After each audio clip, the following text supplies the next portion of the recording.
Je veux vous inviter à lire sans plus tarder dans l'épître de Paul aux Éphésiens, Éphésiens au chapitre 14, le verset 20, Éphésiens chapitre 3, verset 14 à 20,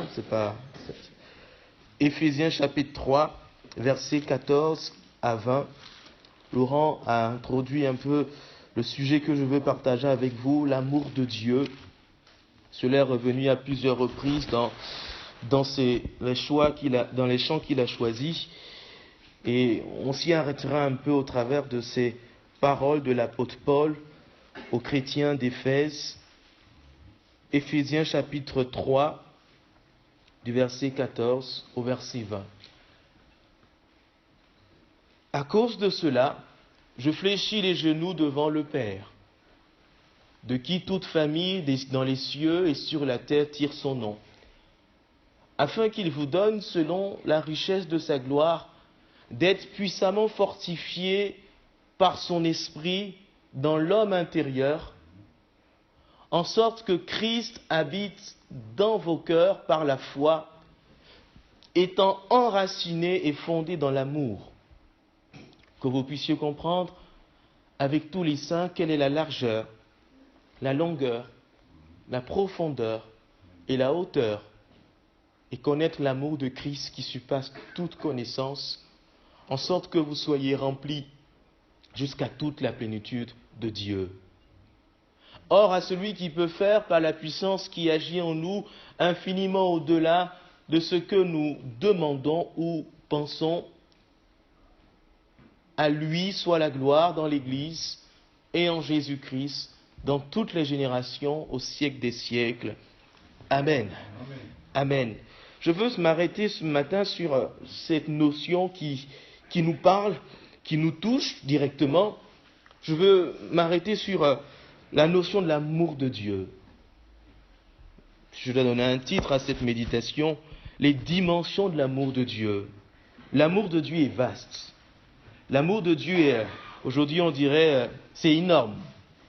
Elle a des dimensions qui nous dépassent. Et même si, dans ces quelques versets, et ce matin, on essayera de mettre des mots pour décrire l'amour de Dieu, ça nous dépasse.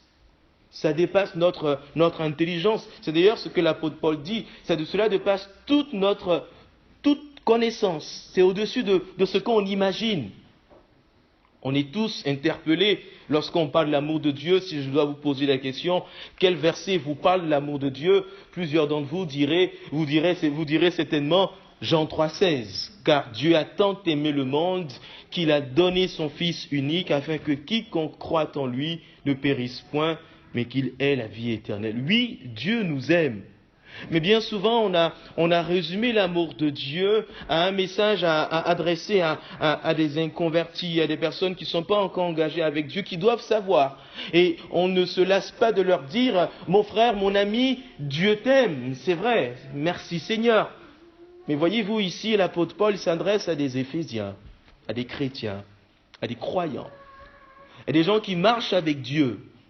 Et il leur parle de l'amour de Dieu. Il invite ces chrétiens à être enracinés dans l'amour de Dieu. Comme pour nous dire que le sujet de l'amour de Dieu, il s'adresse aussi à nous. Il y a deux mots forts dans ces paroles qu'on vient de lire, deux mots forts qui m'ont interpellé. C'est Paul qui le dit, étant enracinés et fondés dans l'amour. Pas dans notre amour qu'on voit, mais étant enraciné et fondé dans l'amour de Dieu. Enraciné, c'est prendre racine, c'est être ancré, c'est puiser ses forces dans l'amour de Dieu, puiser tout dans l'amour de Dieu, puiser notre force, tout ce qu'il faut dans l'amour de Dieu. Oui, c'est possible si Paul en parle. Être fondé, on peut associer ce mot à la notion d'édifice. Vous savez avec moi qu'on ne construit pas un immeuble comme on construit une maison, toute simple. Pour construire un immeuble, il faut de bonnes fondations. Pour construire un grand bâtiment, souvent on est impressionné quand on voit ces bâtiments à à Dubaï ou dans ces pays de l'Orient, ces bâtiments à des dizaines d'étages. Mais si vous cherchez à comprendre les fondations, ils sont allés en profondeur. Les fondations sont sûres, elles sont certaines, elles sont solides. Et quand viennent les vents contraires, on tient. Plus haut on veut aller avec Dieu, plus profond on doit être ancré dans son amour. Plus haut on veut aller avec Dieu, plus profond je dois m'enraciner dans l'amour de Dieu. Si je me limite je veux une vie chrétienne, aller rez-de-chaussée, bon, je peux ne pas, mais si je vais aller plus loin, plus haut, connaître certaines choses dans l'amour de Dieu, je dois aller en profondeur. Et bien souvent, plus on est en profondeur, mieux on résiste. Mieux on résiste. La Bible, c'est le psaume 92 qui utilise cette image qui est belle, l'image du palmier. Vous connaissez le palmier? On n'en trouve pas beaucoup en Aveyron, mais dans des pays chauds, on en trouve. Même dans des pays désertiques, on en trouve. C'est un arbre particulier. Psaume 92, le verset 13, pour ceux qui prennent de notes et pour la vidéo. Il est dit, le palmier, c'est un arbre qui est droit. Il est droit. Quand il pousse, il est droit. Mais au-delà de sa droiture, c'est comme ça se dit, voilà. Au-delà de ce fait que cet arbre est droit, c'est un arbre qui, autant il pousse en extérieur, autant il creuse en profondeur. Ce qui fait que cet arbre peut s'épanouir dans un pays désertique. Parce qu'il va chercher ses ressources plus bas, tout au fond. Et quand on pense à ces tempêtes de vent dans ces pays désertiques, on voit les feuilles qui sont comme cela, mais il est là. Il est droit comme cela. Parfois il est un peu incliné, mais il faut quelque temps et il se redresse. Il tombe rarement. Et ce qui est surprenant, c'est que autant ils sont longs, autant ils résistent. Vous en voyez qui sont longs comme ça, comme un piquet, et il y a des vents, ils tanguent, mais il est là.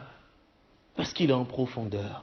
Et la Bible compare les justes, les chrétiens, les croyants, ils sont appelés à croître comme des palmiers.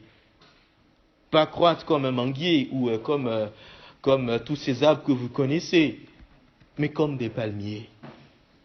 Croître par la profondeur.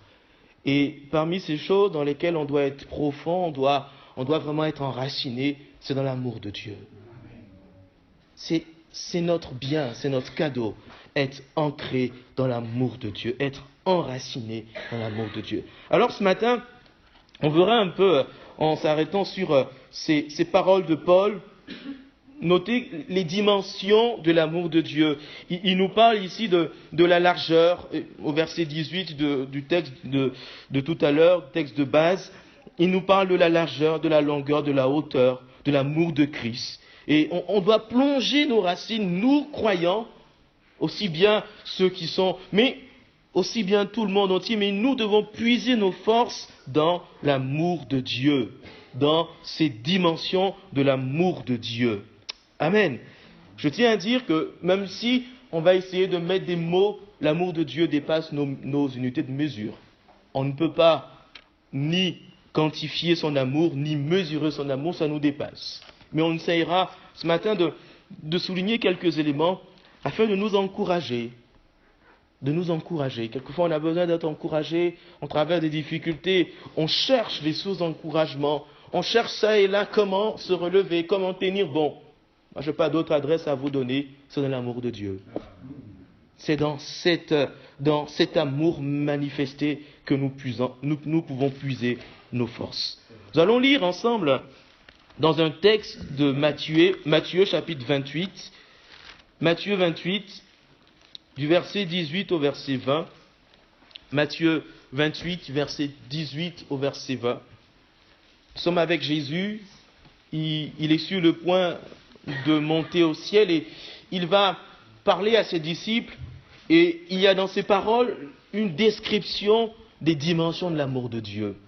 Jésus va dire, Jésus s'étant approché, leur parla ainsi, tout pouvoir m'a été donné dans le ciel et sur la terre.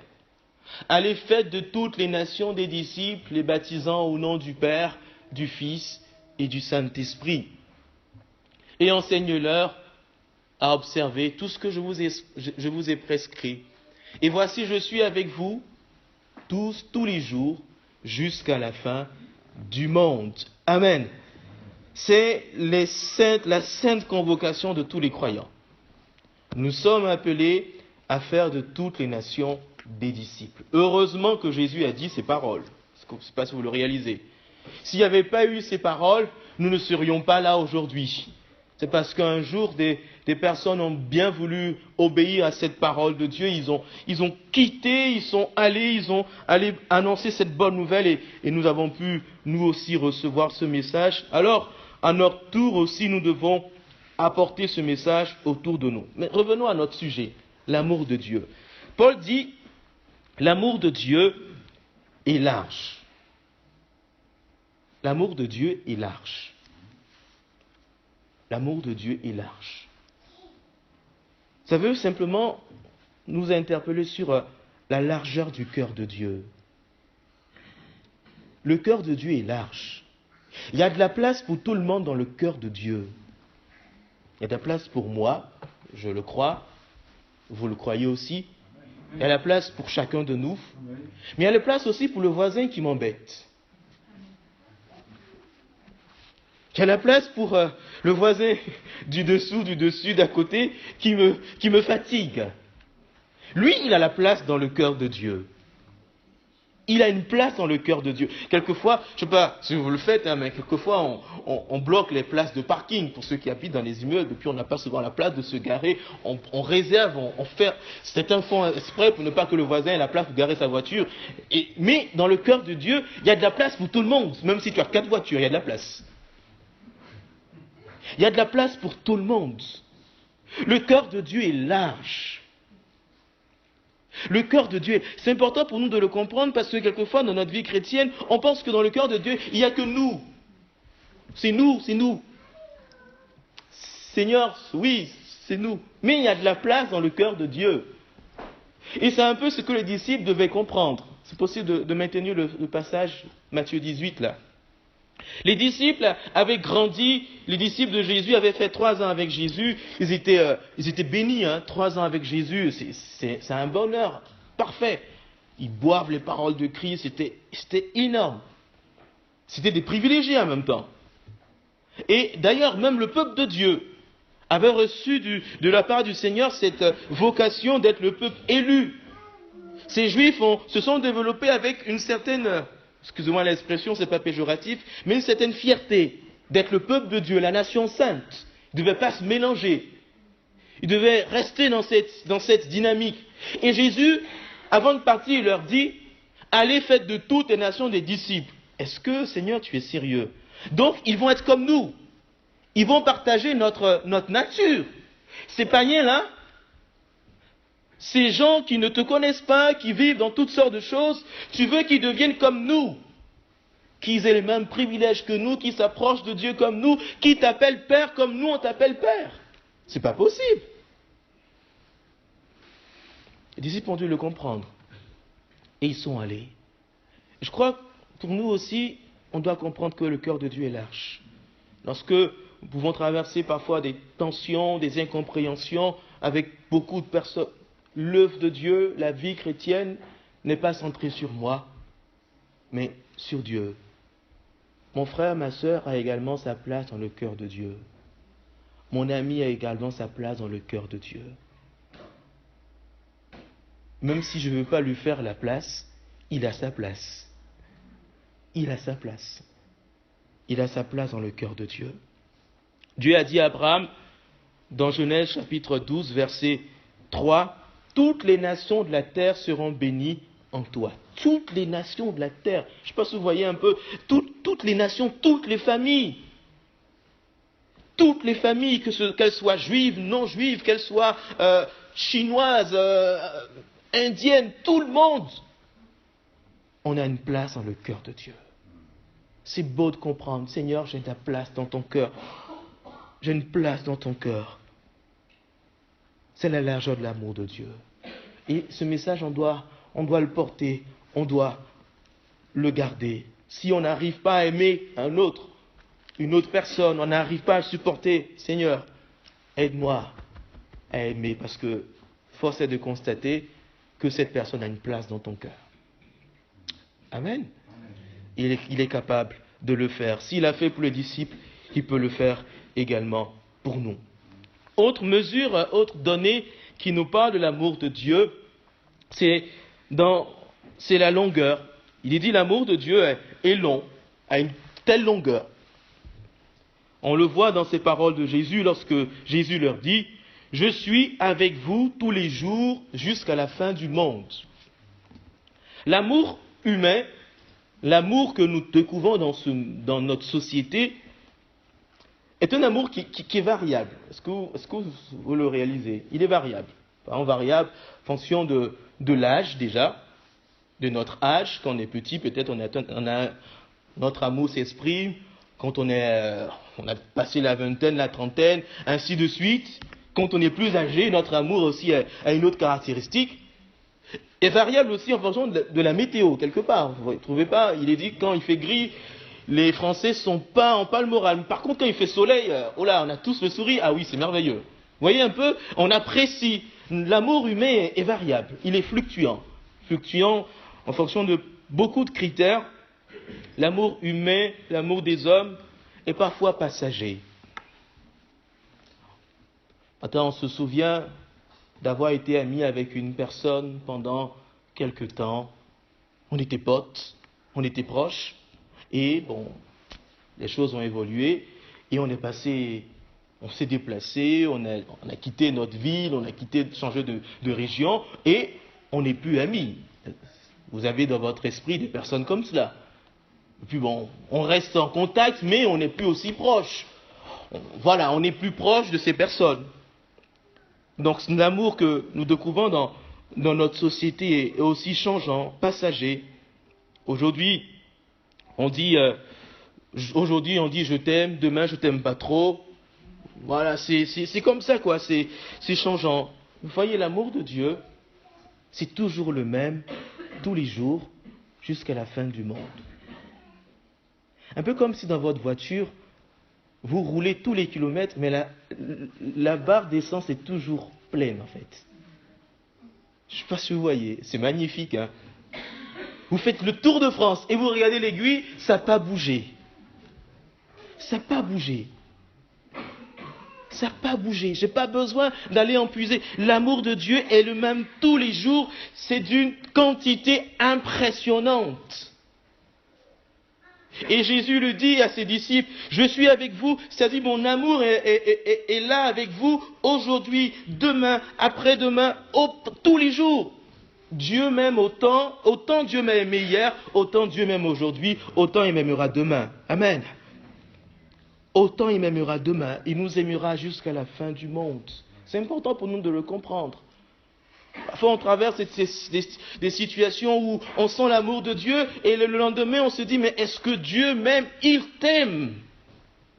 Il t'aime. Il est toujours là. Il est toujours là. Tu peux compter sur son amour. Tu peux compter sur son amour. Dans l'évangile de Jean, au chapitre 13, il nous est dit ces quelques paroles. Jean chapitre 13, le verset 1er au verset 5, on va le lire. Jean 13, verset 5, 1er au verset 5. Avant la fête de Pâques, Jésus, sachant que son heure était venue de passer de ce monde au Père, ayant aimé les siens qui étaient dans le monde, mit le comble à son amour. Verset suivant. Pendant le souper, alors que le diable avait déjà mis dans le cœur de Judas d'Iscariote, le fils de Simon, le dessein de le livrer, Jésus savait que le Père avait remis toutes choses entre ses mains et qu'il était venu de Dieu et s'en allait à Dieu. Verset suivant. Se leva de table, ôta ses vêtements, il prit un linge dont il se ceignit. Ensuite, il versa de l'eau dans un bassin, il se mit à laver les pieds de ses disciples et à les essuyer avec le linge dont il s'était ceint. Je l'ai déjà rappelé une fois, s'il y avait une façon de nous montrer son affection pour quelqu'un à cette époque, c'était de laver ses pieds. C'était l'un des endroits qui était pas propre, si je peux m'exprimer ainsi, parce qu'ils n'avaient pas nos belles chaussures, comme les vôtres. Et Jésus va mettre le comble à son amour. Il va montrer à ses disciples qu'il les a toujours aimés. C'est ce qui ressort de cette parole. Qu'il les a toujours aimés, qu'il les aime aujourd'hui, mais qu'il les aimera encore. Même Judas. Même Judas. Qui était là. C'était 12 là. Même Judas. C'est fort, hein? Jésus savait que tout était déjà écrit. Je pense que vous accepterez de laver les pieds de quelqu'un qui vous poignarde dans le dos.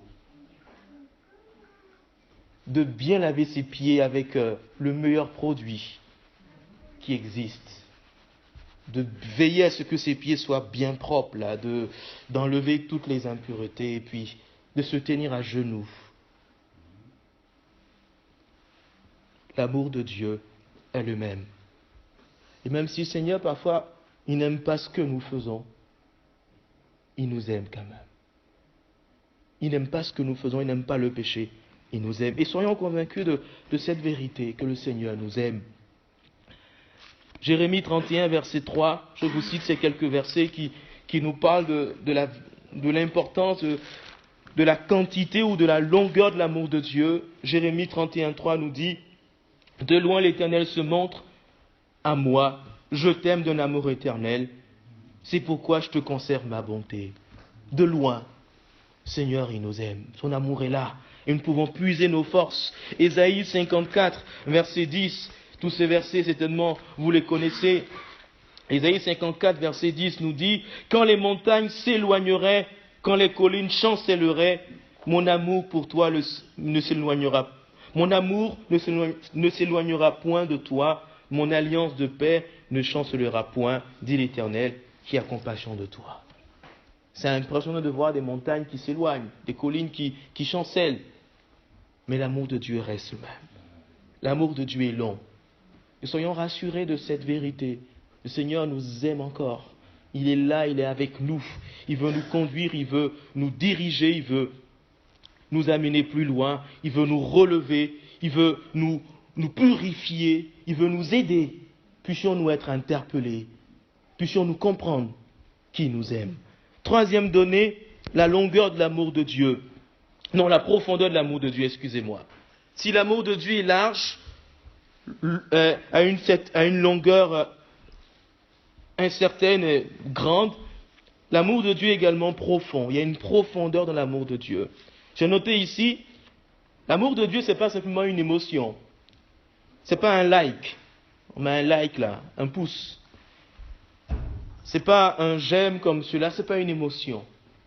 On a souvent défini l'amour de Dieu à simplement « Ah, je t'aime, je sens ta présence, oula, ça fait du bien, on se sent... » C'est pas seulement ça l'amour de Dieu. C'est pas une sensation, c'est pas ça. L'amour de Dieu a une profondeur. Et la profondeur de l'amour de Dieu, on la voit dans ces paroles de Jésus. Il dit « Enseignez-leur ce que je vous ai prescrit ». L'amour de Dieu est profond parce que l'amour de Dieu nous introduit dans une relation avec Dieu. C'est pas l'amour Facebook ou Snapchat, Instagram. C'est l'amour proche, l'amour relation, l'amour où je reçois du Seigneur quelque chose, où il met quelque chose, il met sa parole dans mon cœur. C'est ça l'amour de Dieu. C'est ça la profondeur. Parce qu'il ne dit pas aux disciples, dites-leur je les aime et puis je suis avec vous. Non, enseigne-leur. Quelquefois on préfère les deux premiers, la largeur et la longueur. C'est top les deux. Mais lorsqu'il faut passer de ces deux dimensions, de ces deux données à la profondeur, ça fait quelque chose. Parce que dans la profondeur, il y a parfois des vérités que le Seigneur veut mettre en nous. Il veut nous donner sa parole. Il veut nous communiquer son enseignement. Il veut nous communiquer une nouvelle façon de vivre. Quelqu'un qui vit dans l'amour de Dieu vit différemment de celui qui est loin de Dieu. L'amour de Dieu met dans nos cœurs un nouvel état d'esprit, une nouvelle façon de penser, une nouvelle façon de le servir, une nouvelle façon de marcher avec lui, une nouvelle façon de vivre. Amen. Est-ce que nous vivons dans cette profondeur de l'amour de Dieu? Puissions-nous puiser, Seigneur, ton amour est profond. Les disciples devaient enseigner, et c'est notre devoir en tant que serviteurs de Dieu. Et en tant qu'Église surtout, pas même pas serviteurs de Dieu, en tant qu'Église, en tant que disciples. Le plus important, ce n'est pas que nos assemblées soient remplies de personnes nouvelles, mais c'est qu'ils deviennent des disciples. Deviennent des disciples. Si c'est pour faire du chiffre, pas de souci, on peut organiser des choses pour que les gens y viennent, et puis mais c'est qu'ils deviennent des disciples.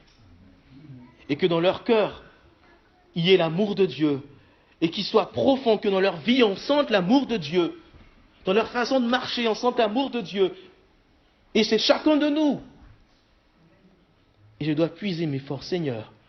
Je veux agir comme toi tu agis. Je veux aimer comme toi tu aimes. Je veux avoir ton caractère. Je veux avoir ta vie en moi. Et la quatrième dimension, c'est la hauteur. La hauteur de l'amour de Dieu, je la constate avec cette parole de Jésus. Tout pouvoir m'a été donné dans le ciel et sur la terre. Comprenons par ce mot pouvoir, l'autorité. L'autorité de celui qui nous aime. L'autorité de Dieu. L'autorité de Jésus. Jésus a le pouvoir de nous pardonner. Jésus a le pouvoir de nous pardonner de tous nos péchés. Jésus a le pouvoir de faire au-delà de ce que nous pensons. Jésus a le pouvoir de nous secourir. Jésus a le pouvoir de nous sauver, de compatir à nos besoins. Jésus a le pouvoir de faire des choses extraordinaires. Mais comment l'appliquer à nos vies? L'amour de Dieu nous dit qu'il y a un capital puissance qui est à disposition. Il y a un capital puissance de Dieu qui est là. Celui qui t'aime est capable. Ça change tout. Celui qui t'aime est capable. Celui qui t'aime est capable. Celui qui est avec toi a le pouvoir. Je bénis Dieu pour mes parents qui m'aiment. Mais je sais que avec toute leur sincérité, mes parents sont limités. D'accord? Mon épouse est limitée. Avec tout l'amour qu'elle a pour moi, elle est limitée. Mais lorsqu'on sait que celui qui nous aime a le pouvoir. Quand j'étais au lycée, j'avais un ami qui était enfant de ministre. Un des ministres du pays. Je peux vous assurer qu'on n'avait pas les mêmes préoccupations. C'était un jeune qui était brillant à l'école, mais il savait qu'il avait tout. Son papa avait de l'argent, des relations, des possibilités. Et lorsque nous, on se posait des questions, mais comment je vais faire pour rentrer à la maison, je ne sais pas, le bus, mais lui, il avait une voiture qui venait le prendre tout seul, quoi. Lorsque nous, on se posait des questions, mais qui va me faire comprendre l'exercice? Lui, il avait des profs à la domicile. Et il était conscient des possibilités, et donc il était en paix. Il n'était pas inquiet. Il n'était pas inquiet, il y avait d'autres sources d'inquiétude. Mais pour certaines choses, il n'était pas inquiet, parce qu'il savait que son papa en avait dans la poche. Alors nous, la hauteur de l'amour de Dieu vous invite à comprendre que Dieu a le pouvoir. Mon frère, ma sœur, celui qui t'aime est le Tout-Puissant. Celui qui t'aime est le Tout-Puissant. Celui qui t'aime est capable. Et Paul le dit, de faire infiniment au-delà de ce que nous pensons ou nous imaginons. Nous souvent on s'imagine que Dieu va faire, Dieu dit je peux faire plus. Mais si Paul parle comme c'est l'amour de Dieu, ce n'est pas simplement pour qu'on se dise tiens, non, il faut entrer dans cet amour. Il faut vivre dans cet amour. Il faut accepter de plonger ses racines dans cet amour. Il faut accepter de dire Seigneur, je vis dans ton amour, je veux grandir dans ton amour. Je veux réformer ma vie pour demeurer dans cet amour. Je ne veux pas mépriser cet amour. Et cela change tout. Alors ce matin, bien-aimés, enracinons-nous dans l'amour de Dieu. Plongeons nos racines. Plongeons nos racines, plongeons nos vies, nos regards. Nourrissons nos cœurs de l'amour de Dieu. Il y a quelques dimanches, je disais que nous sommes entre les mains de Dieu et il faut se le dire, ta vie est entre les mains de Dieu, mais on doit aussi marcher avec cette conscience, cette conviction, mon Seigneur m'aime. D'ailleurs, il y a un chant dans la Z de la foi qui le dit, mon Seigneur m'aime, quel fer m'appuie pour ma foi. Mon Seigneur m'aime. Seigneur, tu m'aimes. C'est parfois tragique de décevoir celui qui nous aime. C'est vrai? C'est tragique de décevoir celui qui nous aime. Lorsque dans un couple, quelqu'un trompe son conjoint ou sa conjointe, l'un ou l'autre se sent trahi. Et parfois c'est difficile de... Seigneur, oui, Seigneur, il pardonne. Mais que notre vie soit à la hauteur de cet amour-là. Ne vivons pas dans la longueur et la largeur. Vivons dans la profondeur, avec la hauteur de l'amour de Dieu. Vivons dans cet amour. Oui, ça peut être difficile, mais Seigneur, je veux puiser, je veux comprendre que tu m'aimes et que tu es capable. Je veux te rester fidèle. Amen. Je veux te rester fidèle. Je veux rester fidèle à ta parole, fidèle à ce que tu dis. Je veux demeurer dans ton amour. Amen. On va prier. On va prier quelques instants. Seigneur, merci pour ces quelques éléments qui ont été soulignés. Donne-nous de vivre dans ton amour. Seigneur, bien souvent on tombe ou on ne résiste pas au jour de la tentation. On ne résiste pas au jour des épreuves. Parce que quelquefois, nos racines n'ont pas toujours puisé en toi. On cherche notre solidité parfois dans des institutions, pour plusieurs choses, dans une atmosphère, dans des personnes. Mais donne-nous de puiser notre force dans ton amour, Seigneur, en toi, Jésus-Christ, toi qui as tout accompli. Bénis ta parole dans nos cœurs ce matin. Bénis ta parole dans nos cœurs ce matin. Béni sois-tu, Jésus-Christ. Béni sois-tu, Seigneur. J'aimerais appeler nos frères Étienne Ribagnac. J'appelle Victor, qui peut aussi venir. J'aimerais aussi appeler notre frère Claude et Michel Marchal à venir pour le repas du Seigneur. Et j'aimerais qu'on prenne ce repas au-delà de réaliser que Christ est mort à la croix pour nos péchés. On puisse dire, Seigneur, je veux m'abandonner dans ton amour. Je veux vivre dans cet amour. Au-delà d'aimer mes frères, mais je veux me lever chaque matin en me disant, Seigneur, tu m'aimes. Et que ma vie soit à la hauteur de cet amour manifesté à la croix. Parce que ce pain et ce vin est la preuve de l'amour de Dieu. C'est la preuve. C'est là que Christ a montré qu'il nous aime. Il a montré qu'il nous aime. Et en prenant ce pain et ce vin, ayons de la reconnaissance, mais ayons aussi une attitude à la hauteur de cet amour. Amen. Étienne, tu peux prier pour ces éléments. Amen, Seigneur. Parce que tu es l'amour, tu es l'amour incarné, l'amour parfait, l'amour comme ça nous a été rappelé dans les 4 dimensions spirituelles.